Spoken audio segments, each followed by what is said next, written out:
अस्सलामुअलैकुम वरहमतुल्लाहि वबरकातुह। कैसे हैं आप लोग? अल्हम्दुलिल्लाह मैं खैर आफियत के साथ हूँ। उम्मीद करता हूँ आप लोग भी बखैर होंगे। चलिए शुरू करते हैं। आलमी हालात हाज़िरा।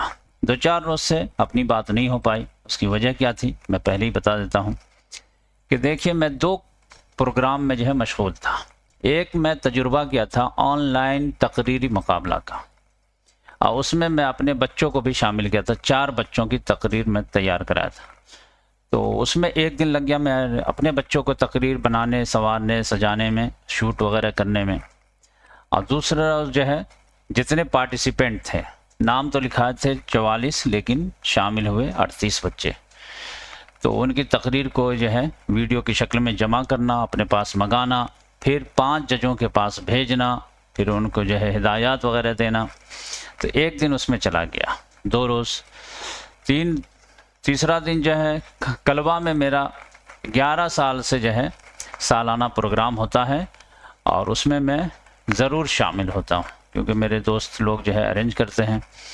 तो वो बहुत हैक्टिक प्रोग्राम रहता है, यानी समझिए कि 12 बजे ही से जो है वो रख दिए थे और 12 बजे रात तक।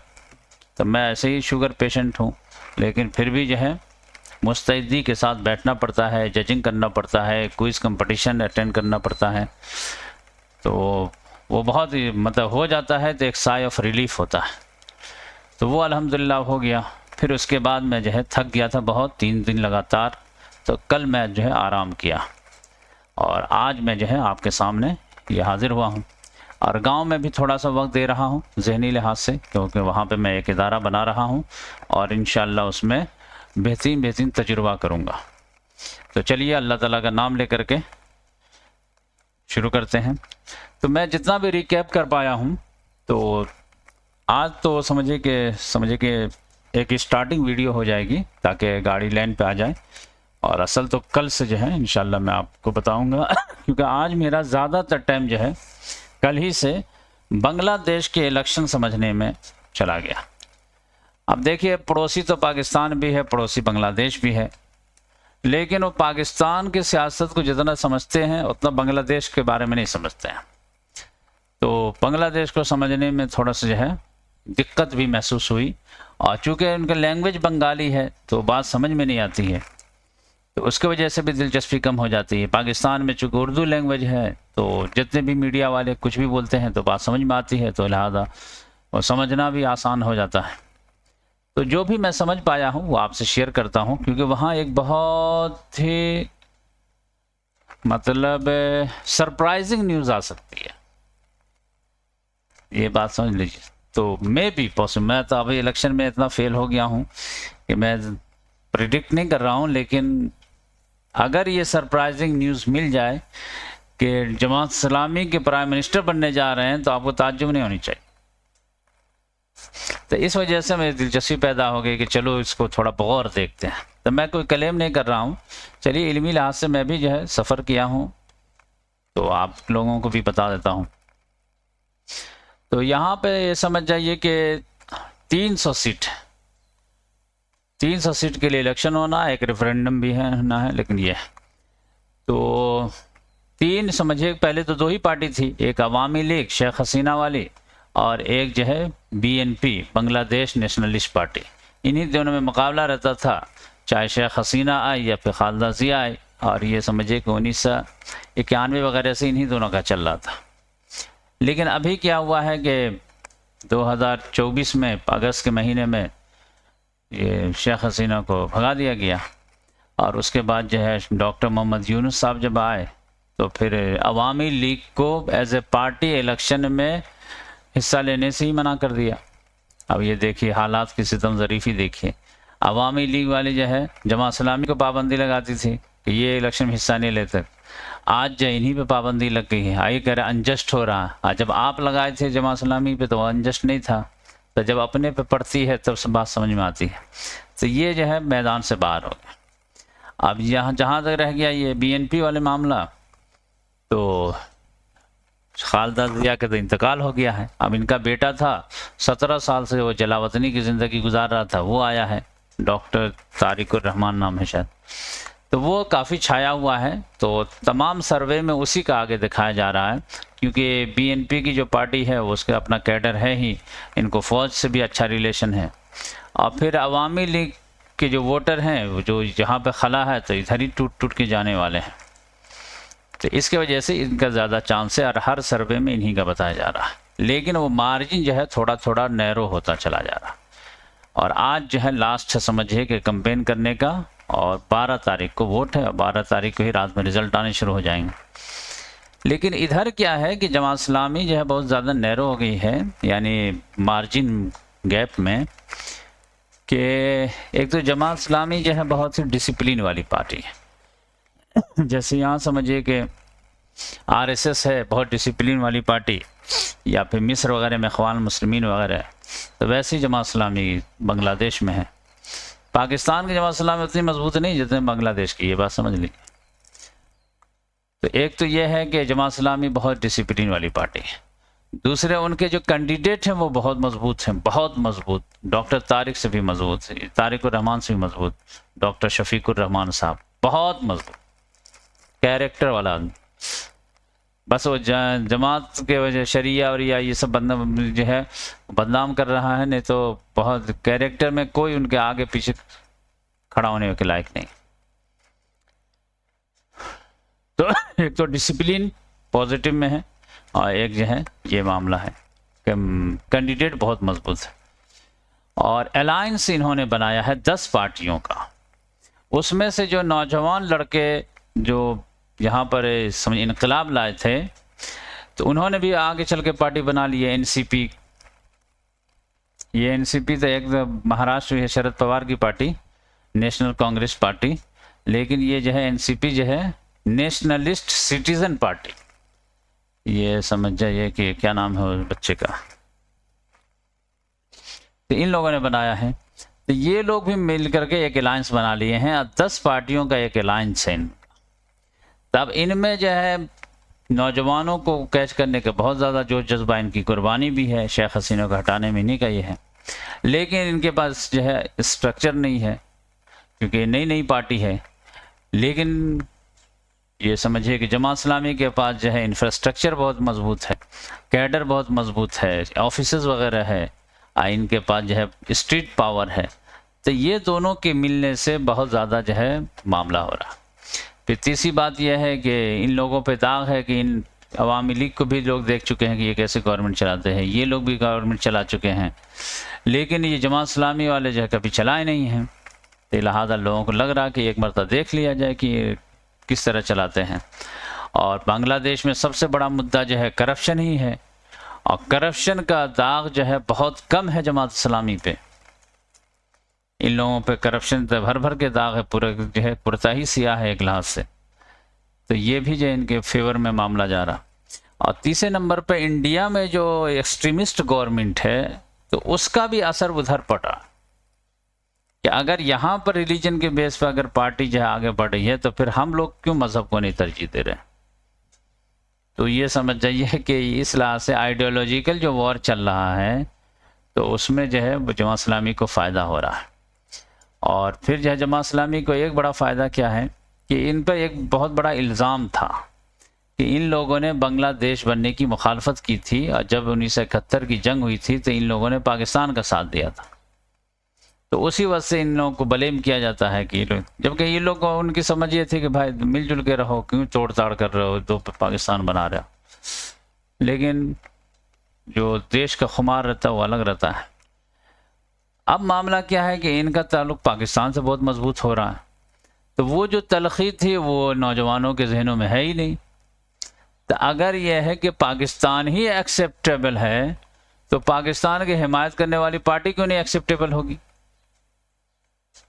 तो इस लिहाज से जो है वो जो बैगेज था वो भी जो है कम होता चला जा रहा है कि भाई अब बांग्लादेश के लोगों को पाकिस्तान से ही उतना प्रॉब्लम नहीं है कि नहीं आप जो है मुसलमान है, भाई भाई बन के रहते हैं। अभी देखिए क्रिकेट के मामले में बांग्लादेश को निकाला गया तो पाकिस्तान ने भी कह दिया कि इंडिया से हम नहीं खेलेंगे। तो इस कदर लेवल का मामला आ रहा। गर्चे बांग्लादेश वाला कह रहा पाकिस्तान को खेल लीजिए हमारी भी बात हो गई है, कोई मसला नहीं है। तो अभी देखिए इंडिया पाकिस्तान का मैच जो है हो सकता है कि हो जाए 15 तारीख को।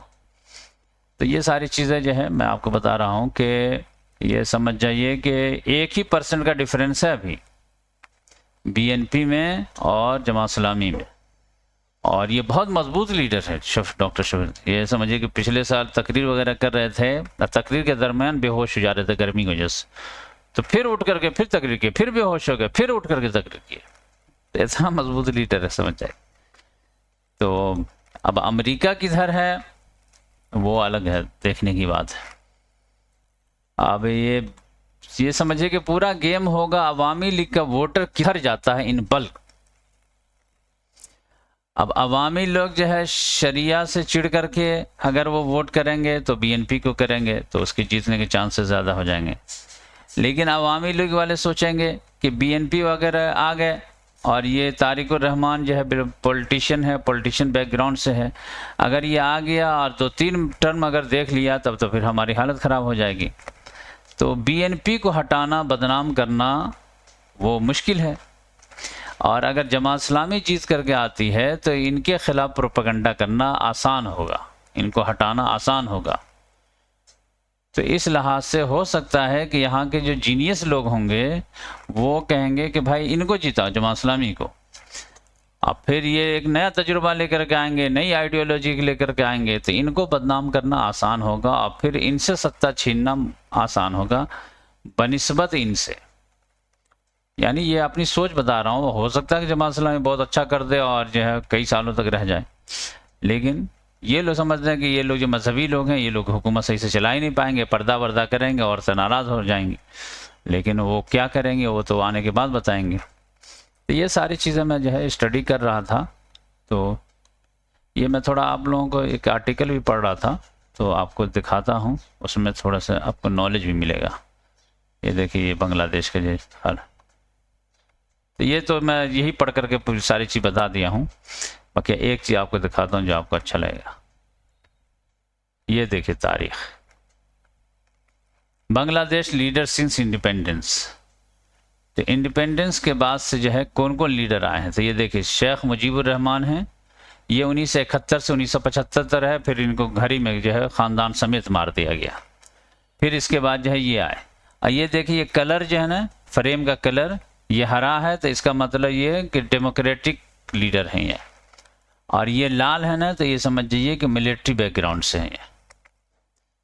हाँ, तो कौन डाकर मुश्ताक अहमद, ये 1975 में रहे, कुछ दिन रहे होंगे चले गए होंगे। फिर अबू सादात साइम 1975 से 1977 तक 2 साल रहे। फिर ज़ियाउर रहमान आ गए, ये खालदा के शौहर, ये 1977 से 81 तक, ये समझ जाइए कि 4 साल रहे। इनको भी समझिए कि फांसी दे दिया गया या मार दिया गया। फिर इसके बाद जो है फ़खरुद्दीन अहमद आए, और ये नहीं, इनका नाम ये है अब्दुल सत्तार, वो 81 से 82 साल तक रहे। ये समझिए कि न्यूट्रल थे इंटरिम पीरियड के लिए, समझिए कि ये जो ना रेड है ना ग्रीन है, तो ये समझिए कि इंटरिम पीरियड के लिए कुछ दिनों के लिए आए हैं 81 से 82 के लिए, जैसे डॉक्टर मोहम्मद यूनुस अभी आए। फिर इसके बाद हुसैन मोहम्मद इरशाद, ये 82 से 90 तक, ये 8 साल रहे, ये देखिए मिलिट्री डिक्टेटर था। इसके बाद चीफ जस्टिस शहाबुद्दीन, ये भी देखिए ये न्यूट्रल वाला इंटरिम पीरियड के लिए, न ग्रीन है न रेड है, 90 से 91 तक के इंटरिम। ये भी अब्दुल सत्तार भी आए, वरना असल जो है ये ज़ियाउर रहमान और ये हुसैन मोहम्मद इरशाद। ये फिर खालदा ज़िया आगे 91 से 96 तक। तो ये आपको देख लीजिए एक ग्लांस में जो है आपको बात समझ में आ रही होगी। फिर 91 से 96 तक जो है ये आए, और शेख हसीना फिर इसके बाद आ गए 96 से 2001 तक। ये दोनों बहनपा मिलकर के अब बांटना शुरू कर दी। फिर 2001 में खालदा ज़िया आ गए, अब तो बहन थक गई होगी, अब मैं आ जाती हूँ। तो 2001 से 2006 तक। अब 2006 से 2007 तक फिर इंटरिम पीरियड के लिए एक आए, क्या है, लाजुद्दीन अहमद।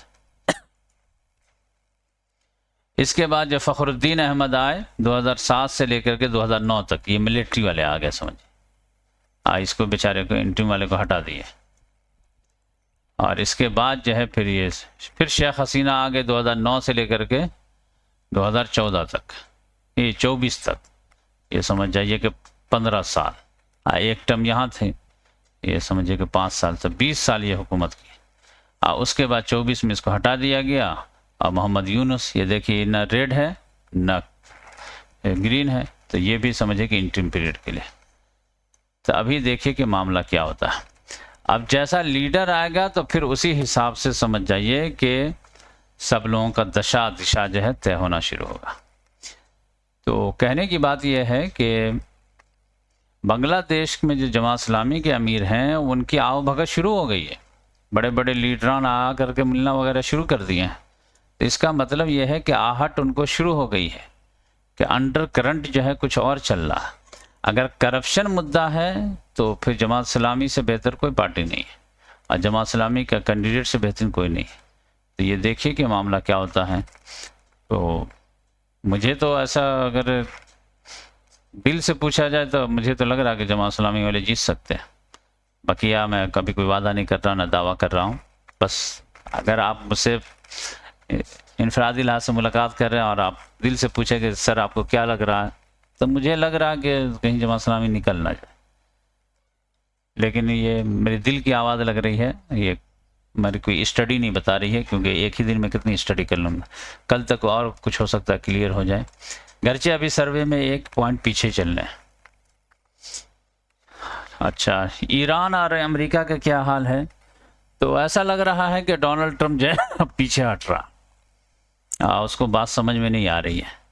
गरचे अभी भी धमकी दे रहा है कि ईरान को समझना चाहिए, निगोशिएशन कर ले, क्योंकि अमेरिका का जो डिफेंस सेक्रेटरी है पेट हेग्सेट, वो भी कहने लगा है कि डोनाल्ड ट्रंप चाहता है कि डील हो जाए।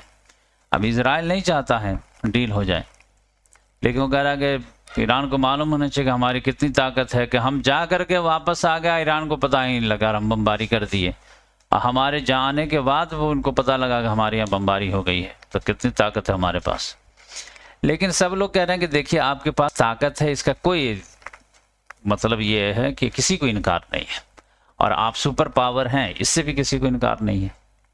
लेकिन आपके पास जो पावर है वो ये आप थोड़ा सा इसका तज्जिया कीजिए कि आप जो पावर हैं, पहले जो है ब्रिटिश एम्पायर का जो पावर था वो नेवल पावर उसका बहुत मजबूत था। तो उस ज़माने में जो है नेवल पावर का मुकाबला था, उसमें उससे कोई नहीं जीत पाता था, लिहाजा वो सुपर पावर था। अब क्या है कि एरियल पावर किसके पास ज़्यादा है? पानी में तो कहीं ना कहीं तो रहना ही पड़ता ना। ये जो है फ़िज़ाई ताकत किसके पास ज़्यादा है? तो फ़िज़ाई ताकत में तो यकीनी बात है कि अमेरिका का फाइटर जेट का तो कोई मुकाबला ही नहीं है। तो इस वजह से आप सुपर पावर हैं, तो आपसे कोई नहीं जीत पाता है फ़िज़ाई ताकत की वजह से। ये बात सही है, वरना तो एटम बम आपसे ज़्यादा रशिया के पास है, आपके से ज़्यादा फोर्स जो है दूसरे के पास है। लेकिन आपके पास जो है टेक्नोलॉजी की ताकत है, और ख़ास तौर से नेवल भी है, और फ़िज़ाई ताकत आपके पास बहुत ज़्यादा है। लेकिन सब लोग ये बता रहे हैं कि देखिए आप कुछ भी कर लें, अगर आपका टारगेट ये है कि ईरान में जा कर के हम तबाह बर्बाद कर दें या रिजीम चेंज कर दें और यहाँ पर हुकूमत हटा दें, तो ये फ़िज़ाई हमले से क्वाइट इम्पॉसिबल है। आप कितना भी मार देंगे, जितना मारेंगे उतना ज़्यादा और वो मोबिलाइज होंगे और अपने लीडरों के साथ वो खड़े हो जाएंगे। ये नहीं होगा कि देखो तुम्हारे वजह से हमें मार पड़ रही है तो उससे बगावत करने लगेंगे, नहीं। ईरान का मिजाज अलग है, और ये जो सद्दाम हुसैन भी करके देख लिया है। जैसे ही अभी इनकलाब आया था 1979 में, और सद्दाम हुसैन ने 1980 में हमला कर दिया था।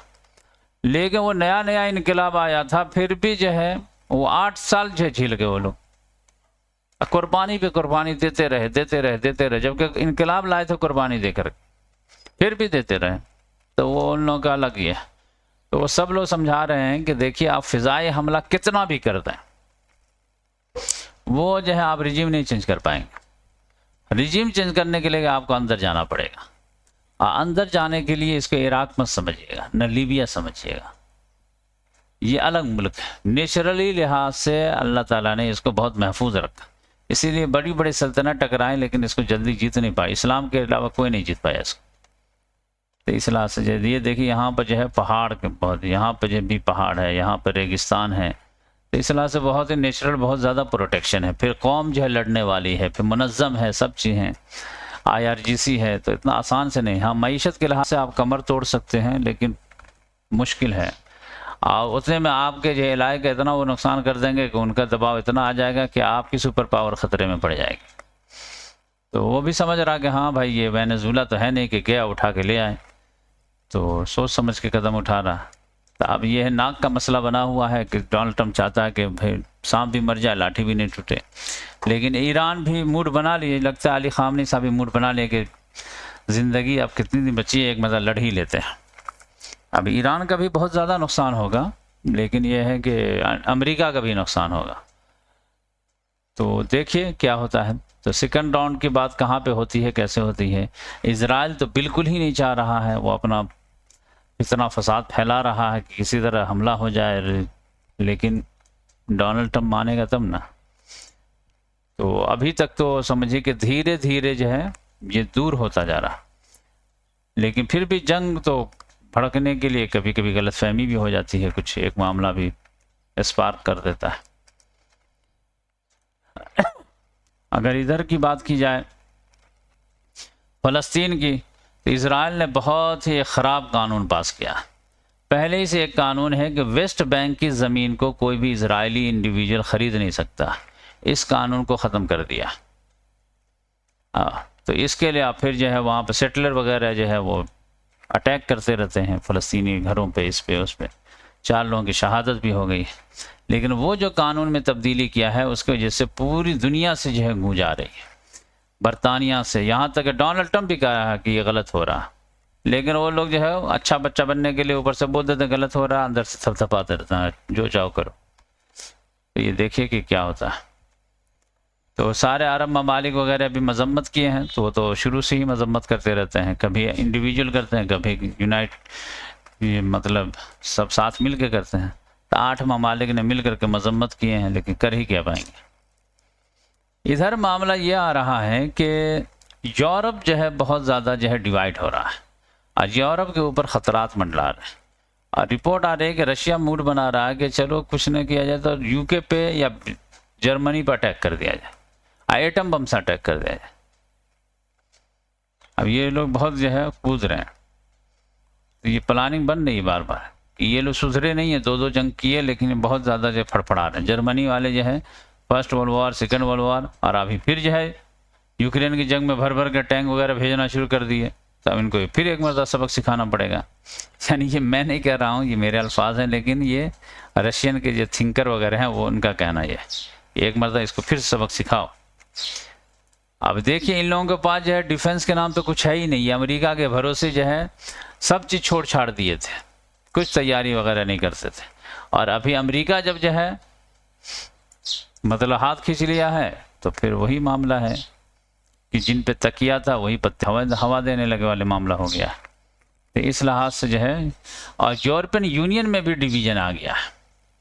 यूरोपियन यूनियन में डिवीज़न ये आ गया है कि पहले ये था कि यूरोपियन यूनियन है तो 27 ममालिक का, लेकिन लोग जुड़े हुए हैं किस लिए, कि फ़ायदा होता है, यहाँ से पैसा मिलता है, सब चीज़ मदद होती है सारे। तो अब ये मदद कौन करता है, तो यूरोपियन यूनियन का जो है असल में 2 ही इंजन है, एक फ्रांस और एक जर्मनी। ये दोनों मिल करके जो है यूरोपियन यूनियन के चलाते थे, और इत्तेहाद में बरकत होती है तो सबका फ़ायदा होता था। लेकिन मेजर पार्ट जो है, जैसे यूनाइटेड नेशन में कैसे अमेरिका बहुत ज़्यादा खर्चा करता है, वैसे यूरोपियन यूनियन में फ्रांस और जर्मनी ये दोनों बहुत खर्चा करते थे, और उसका फिर फ़ायदा भी होता था।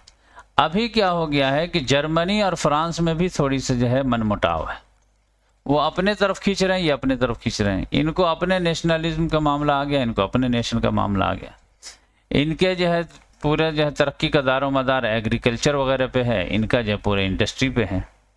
अब इंडस्ट्री वगैरह में क्या है कि कोयला वगैरह को जलना है, क्योंकि यहाँ से गैस और तेल वगैरह बंद हो गया है। इनके पास कोयला बहुत है, लेकिन पेरिस में एग्रीमेंट हुआ था 2015 वगैरह में कि जो है हम लोगों को जो है कोयला की फैक्ट्री वगैरह को बंद करके ग्रीन एनर्जी पे जाना है। अब जर्मनी वाले कह रहे हैं कि भाई हमारा तो पूरा दारोमदार ही इसी पे है, अब ये सब जो है ग्रीन एनर्जी वगैरह ये सब हटाओ, जाने दो, क्लाइमेट चेंज ये सब कुछ नहीं, तरक्की करो अपने लिहाज से। अब फ्रांस वाला कहता नहीं नहीं, ऐसा नहीं करो। हम लोगों को क्लाइमेट चेंज के बारे में भी काम करना, जो हम लोग वादा किए थे कि इतना में हम ख़त्म कर देंगे तो ख़त्म कर देंगे, ये सब कोयला वगैरह जो। और फ्रांस के ताल्लुक से जो फ्रांस नाराज़ हो गया है कि यूरोपियन यूनियन वाले जो जानते हैं कि खटाखट वो जो है फिर ट्रेड डील कर रहे हैं, इंडिया से किए, फिर ऑस्ट्रेलिया से करने गए हैं, फिर और लोगों से, और इधर जो है साउथ अमेरिका में भी किए हैं। अब ये साउथ अमेरिका से जो हुआ है 25 साल के बाद हुआ है, वो फ्रांस को पसंद नहीं था, क्योंकि ये सब भी जो एग्रीकल्चर कंट्रीज हैं। अब उसमें यही है कि जर्मनी को फ़ायदा है कि इनकी गाड़ियां वगैरह यहाँ बिकेंगी, और इनको फ़ायदा है कि इनका एग्रीकल्चर प्रोडक्ट यहाँ बिकेगा। अब फ्रांस वाले कहते हैं कि इनका एग्रीकल्चर का जो प्रोडक्ट आ जाएगा तो हमारा क्या होगा, हमारा नुकसान होगा। इस लिहाज से फ्रांस नहीं चाह रहा था कि नहीं हो, यहाँ बड़े बड़े किसान लोग प्रोटेस्ट कर रहे हैं, और जर्मनी कह रहा कि हम किसानी से हमको कोई मतलब ही नहीं होता, ना होने तो भाई, ये इसके लिए हम एग्रीकल्चर के लिए जो मार्केट खोलेंगे तो हमारी गाड़ियाँ यहाँ बिकेंगी। तब इसके लिहाज से जो है पहले जो यूरोपियन यूनियन का इंजन के तौर पर जो है ये दोनों मिल करके काम करते थे या खटाखट फैसला लेते थे, अब इन दोनों में तलखी हो गई है। तो जर्मनी जो है कैसे अकेले जा करके कर लिया। अब वो जो उर्सुला वॉन डर लेyen है वो भी जर्मनी की है, तो अब जर्मनी ने अपना जो है इत्तेहादी बदल लिया है, और उसने जो है फ्रेडरिक मर्ज जो है वो अपने साथ में इटली की जो जॉर्जिया मेलोनी को ले लिया है, और उसके साथ मिल करके खटाखट जो है फैसला किए जा रहा। अब फ्रांस बेचारा जो है तनहा पड़ जा रहा। तो इस लिहाज से ये धीरे धीरे हो सकता है ये कोलैप्स ना कर जाए। फिर आप देखेंगे कि हंगरी और स्लोवाकिया ये सब जो है अपने हिसाब से सोचते हैं कि रशिया से अगर ये फ़ायदा है तो हम उससे तेल और गैस खरीदेंगे, इवन का मजम्मत भी नहीं करेंगे। तो ये सारी चीज़ें हैं, तो सब लोग अपना अपना मफाद देख रहे। पहले क्या था कि सब लोग जो है यूरोपियन यूनियन का मफाद देखते थे, अपने देश का थोड़ा नुकसान भी हो जाए चलेगा, लेकिन कंसेंसस रहना चाहिए। अभी यहाँ पर धीरे धीरे जो है इनका ये हो रहा। तो अभी देखिए यूके कैसे जो है उसका थोड़ा सा नुकसान होने लगा तो निकल गया। तो अब या तो हो सकता है कि यूके जो है वापस आ जाए तो थोड़ी सी मजबूती आ जाए, या फिर हो सकता है कि फ्रांस भी निकल जाए, कुछ भी हो सकता है, देखिए कि क्या होता है। तो ये चंद खबरें थी जो मैं सोचा आप लोग शेयर कर दूं। और इंडिया में तो समझिए कि नो कॉन्फिडेंस मोशन आ रहा है, ये समझिए कि लोकसभा के स्पीकर के खिलाफ, ओम बिरला के खिलाफ, क्योंकि वो मनमानी कर रहे हैं और जो है अनबायस होकर के काम नहीं कर रहे हैं। तो देखिए कि उनका मामला क्या होता है। फिर हेमंता बिस्वा शर्मा का जो वीडियो वायरल है वो बहुत ही बेकार मतलब वीडियो है। तो असल निगाह तो समझ जाइए कि बांग्लादेश के इलेक्शन पे है परसों, तो इंशाल्लाह उसके बारे में जो है हम तफसील से आपके पास लेकर के आएंगे। तो आज के लिए इतना काफ़ी है। तो आज से इंशाल्लाह स्टार्ट हो गया है, अब इंशाल्लाह कल से जो है भरपूर मुताला करके हम वीडियो लाएंगे। जज़ाकल्लाह।